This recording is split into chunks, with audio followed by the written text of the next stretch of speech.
Spoilers. Spoilers. Spoilers. I like that word. I thought you might.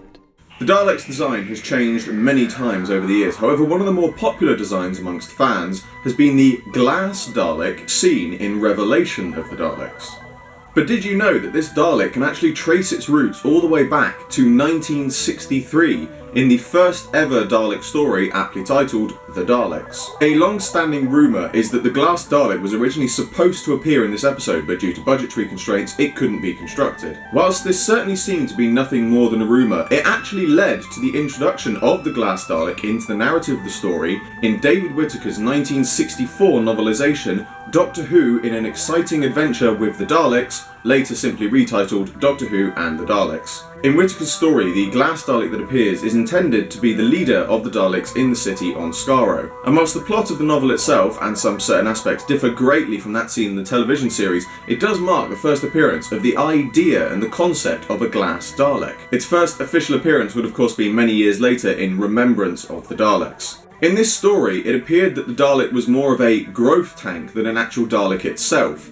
However, there are some sources which say once a cryogenically frozen head was placed into it and it had mutated into a Dalek, the casing itself would transform into that of an Imperial Dalek and a new glass Dalek casing and new head would take its place. However, this was not to be the end of the glass Daleks. They have more recently appeared, in a strange return to their origins, in the War Doctor novel Engines of War. In an almost identical turn of events to that seen in Revelation of the Daleks, these glass Daleks act as incubators. Once people are put inside and transformed into Daleks, they are taken out of the glass Dalek casings and put into a standard Dalek casing. Given that Engines of War furnishes us with the knowledge that these glass Daleks were present during the Time War, and thus logically meaning that the glass Daleks in Engines of War are indeed new series versions of the glass Daleks, I think it would be great to see the glass Daleks return to the series some way in the future. And that brings to a close another Did You Know? As always, I hope you enjoyed this video. Like, favourite, subscribe, share, it really helps me out a lot. I salute you all, and I will see you with another video very soon.